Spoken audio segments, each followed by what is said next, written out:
Hey everyone, Shaun Stevenson here, co-author of the Parable Port series, and I have looked at this series for quite a long time.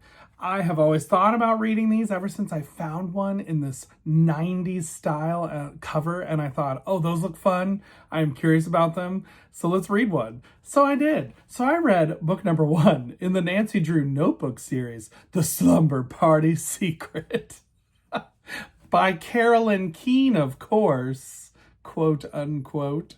Now, this Nancy Drew Notebook series is like an early reader series all about Nancy Drew when she's like a 3rd grader.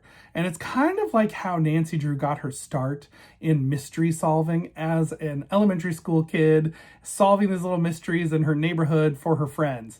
And the mystery here is not anything that's more intense like Nancy goes on to solve later when she's solving theft and murders and all the things. This is a very, well, I guess there is a theft in this book. It's just minor theft. It's not the same kind of theft as later on where people are stealing jewels and treasure maps and all the stuff. But in this book, you have Nancy Drew going to her school and she's living with her dad, Carson Drew, who is a detective. And you have a situation where Nancy is solving mysteries for her friends. In this first book, it's kind of how she gets started. She gets this blue notebook and her dad gives it to her to help her solve the mystery of the missing party invitations. Because her good friend, Rebecca Ramirez, is going to have a birthday party, but someone stole all the invitations. And so she's trying to figure out, like, what happened to these invitations? Did someone steal them? Maybe she just lost them. But Nancy's on the case, and she's going to piece together the clues, write them down in her notebook, and solve the mystery. And I gotta say, this was actually pretty fun to read.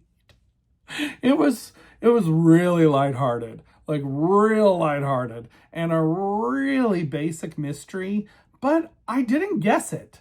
I was like, I actually wonder who did this. Like, what happened here with these invitations? And I think you could guess it.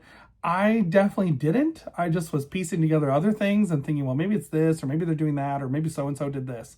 But I think that this was a fun little tight mystery. I was actually impressed. I was kind of not expecting a lot, and I went in not expecting a lot. And then when I finished it, I thought, oh, that was actually way better than I thought it was going to be.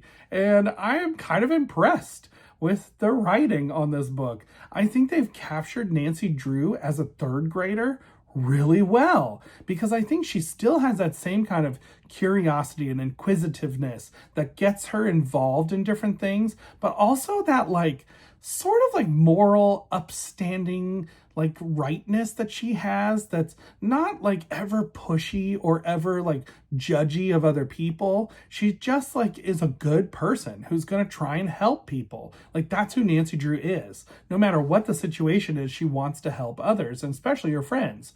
And so she's going to help her friend. I think that there's a lot of fun characters. The author definitely goes all out in kind of making some little bit of caricature kids in this series, where there's the like kind of bratty girl, there's the obnoxious boy in the class, there's the kind of sporty kid, like all the different sorts of kids that you would think of that might be in a 3rd grade class. They're kind of all here, and it was a lot of fun. You definitely have some good red herrings, you have some good hijinks. There were definitely some fun moments later on in the book where there were some hijinks happening during the slumber party that were a lot of fun. I thought, oh, this is kind of entertaining what's happening. Like, I'm curious, like, how is that going to fit into the story? And it all does. It all fits together really well. Every clue is used and explained at the very end. The last chapter is kind of that explanation chapter where Nancy's piecing it all together for you, and you're kind of piecing it together at the same time as Nancy in that last chapter, because now you have all the clues. One little thing gets revealed and you can say, oh, that was there and this was there and that clue said this and this thing was that.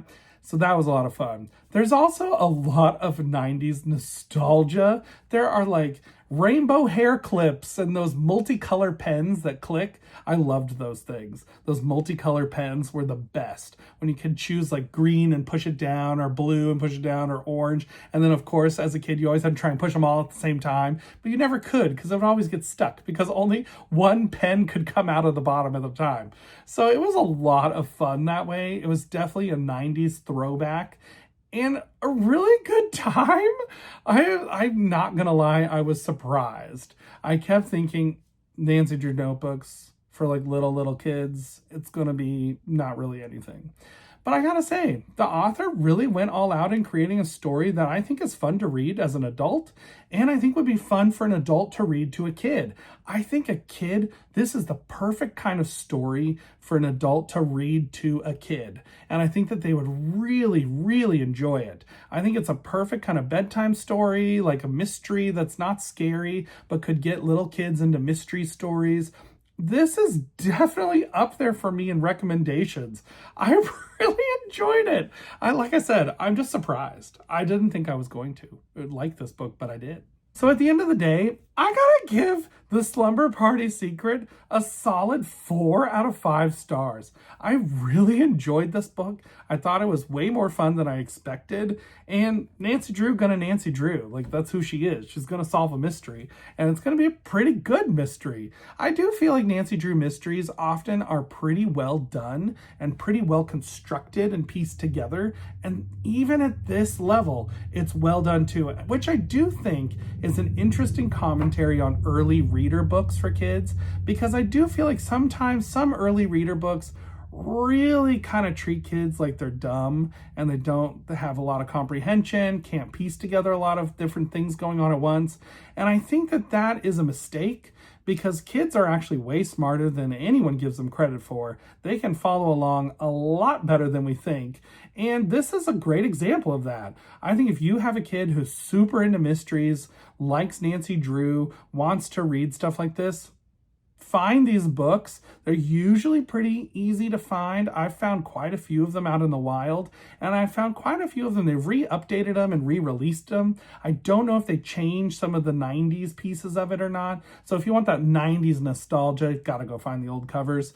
But still, it was a lot of fun. So definitely check this one out. And until next time, everybody, keep reading. Bye.